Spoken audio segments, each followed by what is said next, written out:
let's take a look at some players who are struggling, who shouldn't be, as we move forward. Some improvements are coming. Michael Bolton, he knows it. He's got the old crystal ball. Thanks, Josh. It's Michael Bolton here, and it's time for another episode of the Locked On Fantasy Basketball Podcast. Let's get to it. Let's get to it, indeed. You are Locked On Fantasy, your daily NBA fantasy podcast. Part of the Locked On Podcast Network, your team every day. Hello and welcome to the Locked On Fantasy Basketball Podcast, brought to you by Basketball Monster. My name is Josh Lloyd and I've got something to tell you. My father wears sneakers in the pool. I'm also the lead fantasy analyst at basketballmonster.com, and you can find me on Blue Sky at joshloyd.bsky.social, on Twitter at redrock_bball, on TikTok at redrock_bball, and on Instagram at Locked On Fantasy Basketball. Thank you for making Locked On Fantasy Basketball your first listen every day. We are free and we are available on all platforms. Head over to lockedondaily.com as well. There are newsletters for your favorite team. Sign up, they're free. You get them in your inbox 5 days a week. In this show, we're not allowed. I've been instructed by management. I'm not allowed to say the T word. I'm not allowed to say the BL phrase or the SH phrase. Too much negativity, too many emails.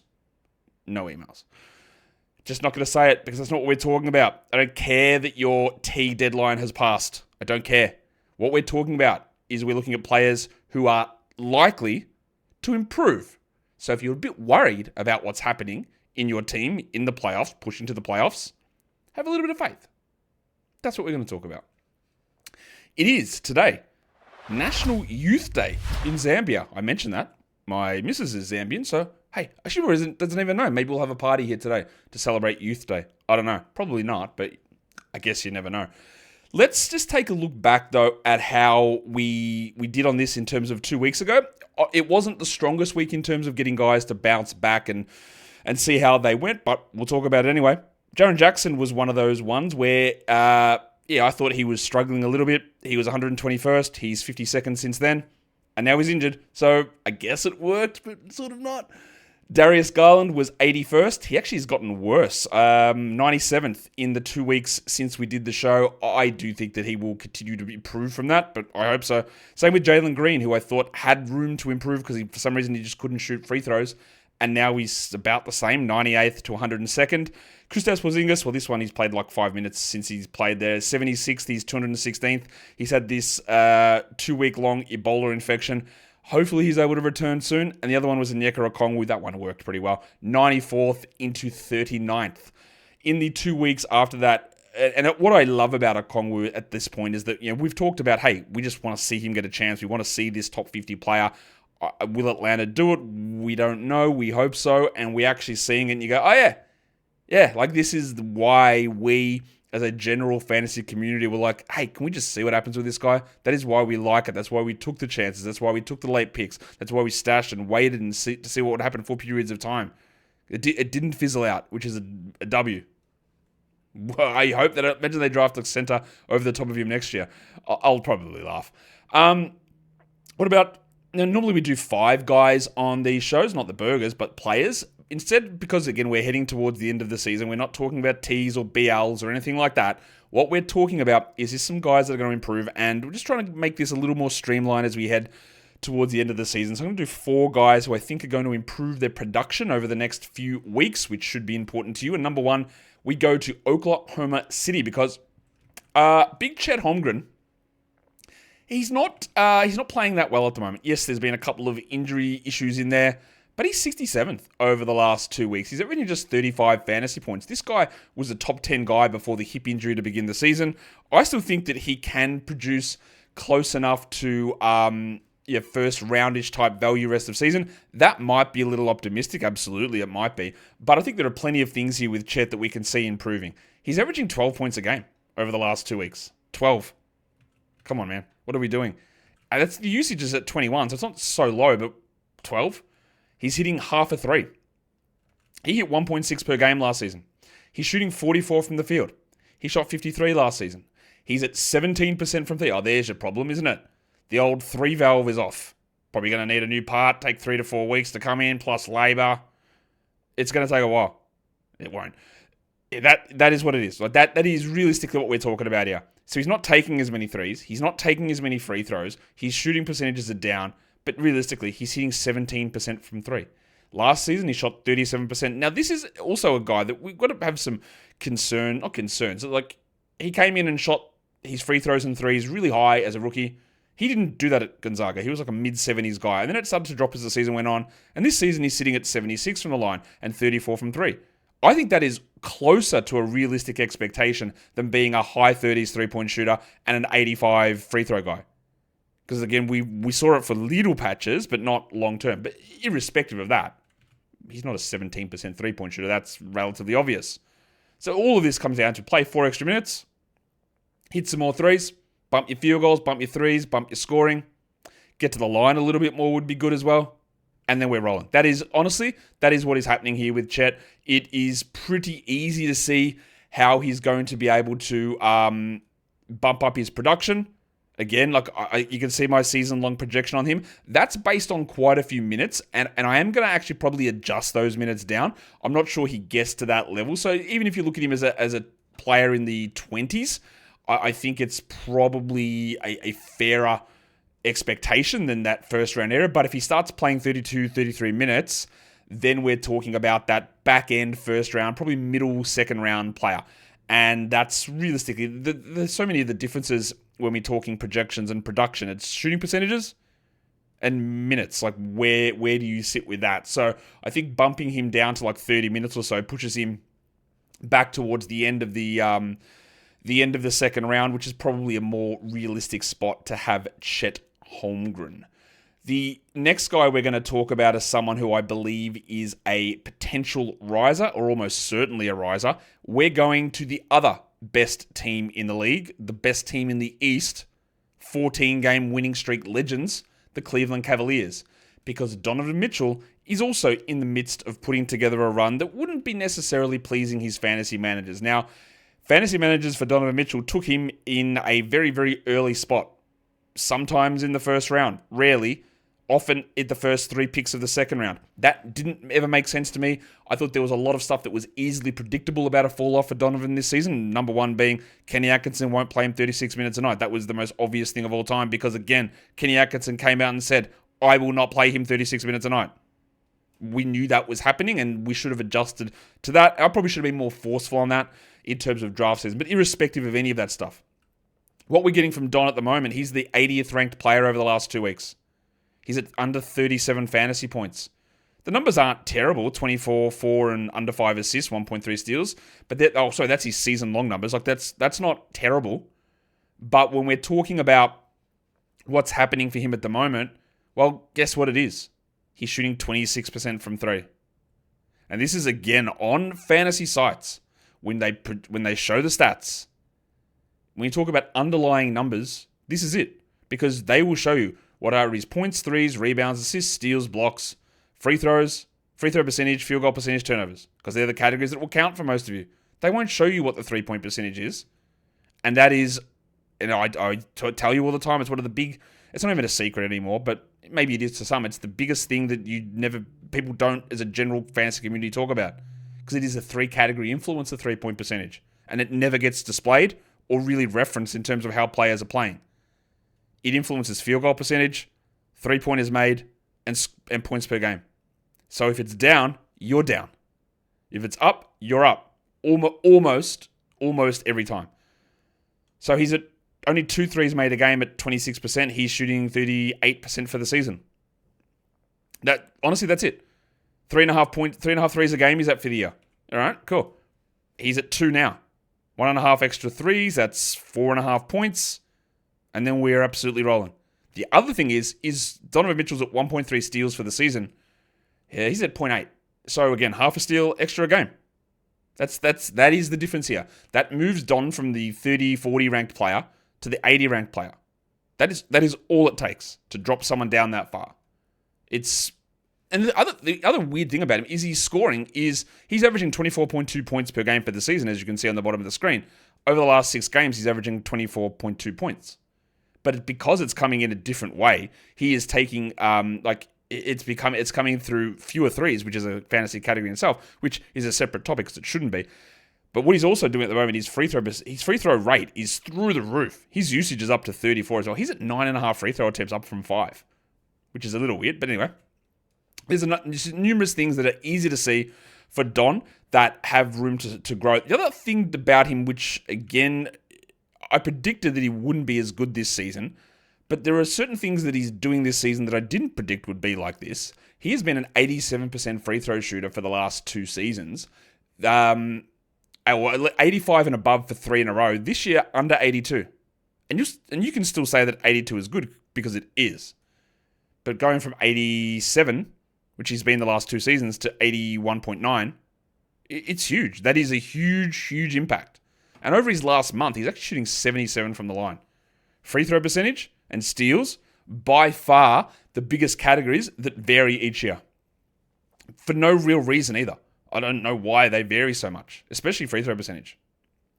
You would think that that is a relatively isolated skill. You're standing there by yourself at the line, that when you're up there, like, you should be able to maintain relatively consistent numbers. But players just drop or rise 7 percentage points for a year, then they bounce back the next year for no reason. I don't get it, but it happens.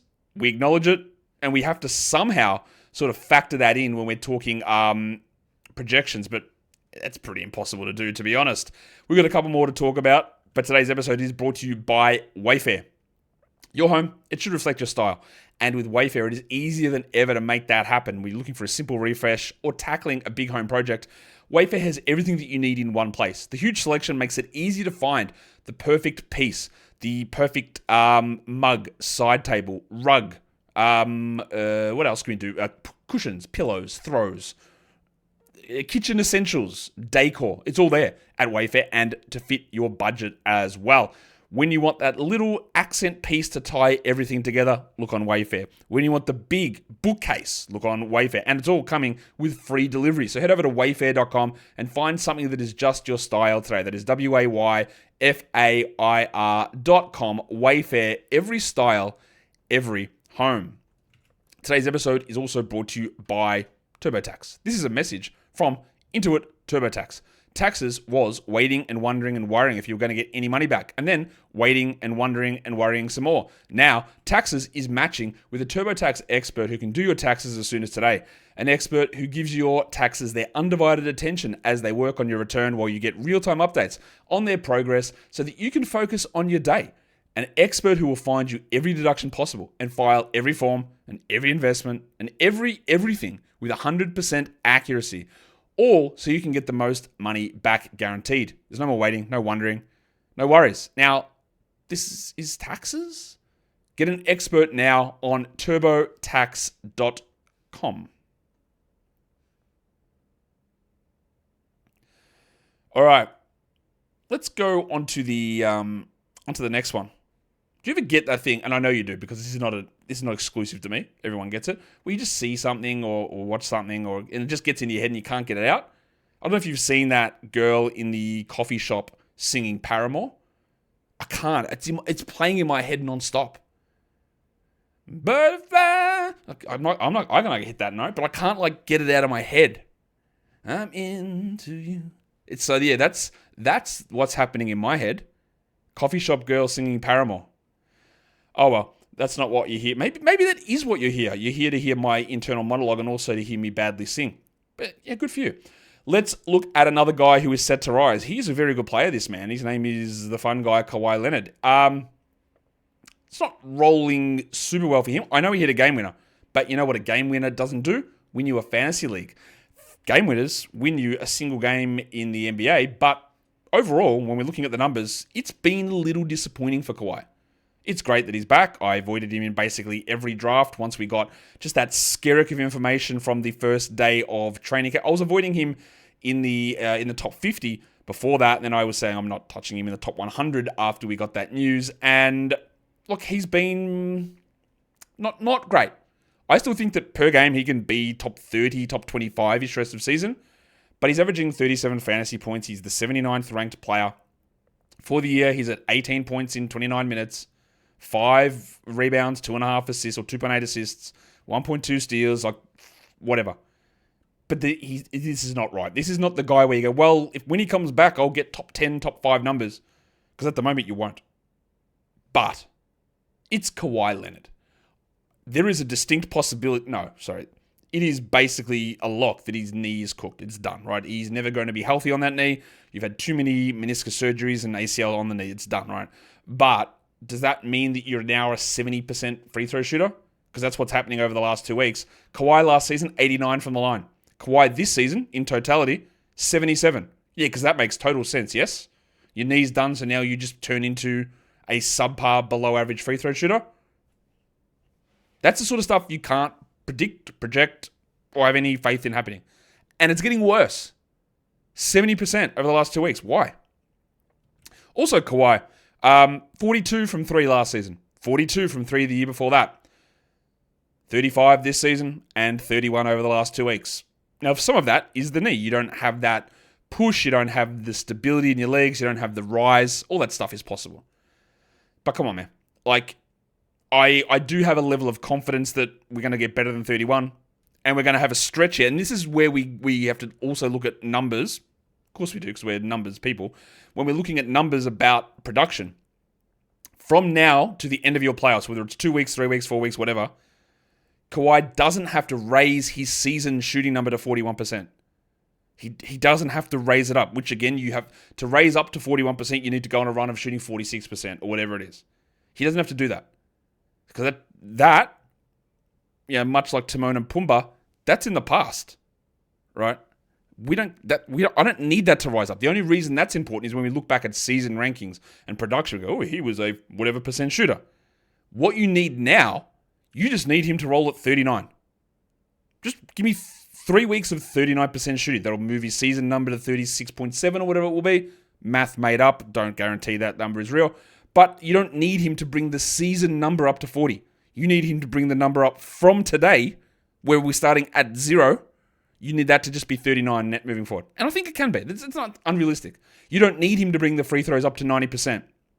You need him to have a run of 85 plus from today. All that is easily possible. He is incredibly inefficient at the moment. 53 true shooting. He's also not really blocking any shots. He was at 1 block a game last season. He's down to 0.5. Now, in the past, he's only been a half a block guy, so maybe that doesn't come back up. That's possible as well, but to get to 0.7, have a run of like a week of getting a block a game, all this is easily possible for Kawhi. He is obviously not the same player. Obviously. And what I do like, though, is over the last 6 games, you know how many minutes a game he's playing? Which, again, I'd be a little worried about. 37 minutes. So we're rolling here. And the numbers, so we're not looking at these numbers at this time and go, well, yeah. Well, look how low the playing time is. He's not there. And even for the season, he's at 29 minutes already. He is playing incredibly high minutes, like insanely high minutes. And things just aren't going in. They will. They're just not. So I wouldn't have, it's annoying, obviously. The last 2 weeks, it's 21, 6, and 3. Totally good numbers. 1.7 steals. That's pretty strong. But block a shot, my guy. Hit some free throws. Hit some threes. Even hit some twos. 57 from 2 last season. 50 this season. All of not the free throws. The other stuff, knee. Yeah? But surely we can get a 2-week run, a 3-week run of actually hitting shots. I don't think that's too much to ask. We've got one more we're going to talk about. Can you guess who it is? I'm not going to give you a hint by putting it on the thumbnail of the video before we get in here. Can you guess who the next one is? We'll get to it in a sec, but today's episode is brought to you by the big fellas over at Skims. Skims makes underwear for men. I had my Skims on yesterday, and then I realized, why did I have such a good day? Well, it's because I had my Skims for men's on, and I didn't have to worry about what is pinching, what is tucking, what is riding, because Skims doesn't do that. It's made of comfortable material. It's in any cut that you want. You want the high, aggressive cut brief? Sure, you can do that. You want some boxer briefs? You want traditional boxers? You want white? You want brown? You want black? It's all there. All the different colors, all the different cuts, all the different sizes. You looking for something that's a 5-incher? Well, at least now when you look down, you might be able to find that with their stretch 5-inch boxer brief. It's there with Skims. You've heard about Skims for women for so long, and now Skims for men exists too. So shop Skims Men's at skims.com and at Skims stores and let them know that we sent you. After you place your order, select podcast in the survey and select our show in the drop-down menu that follows. It's the perfect gift for yourself or for someone who needs some undies. Skims is the official underwear partner of the NBA, WNBA, and USA Basketball. Did you guess who the last player is? Probably not. I'd be very impressed if you did. It is Kenneth Murphy III. We don't know how the Pelicans are going to handle the rest of the season. We know that they've been resting Zion, with a busted-ass hamstring. They've been sitting old mate and old, just in general, Christian James McCollum. But they haven't been sitting Trey, who's been playing probably since he came back, mid-November, like a million minutes. He's at 36 minutes a game this season, and that really hasn't changed. And he has been awesome this season. Now, he is one of these guys that I do worry that when people look back at end-of-season rankings, it's going to say that he was like the 15th ranked player because of flawed ranking formulas that get paraded. And it's going to give you a ridiculously bad view of what his value actually is.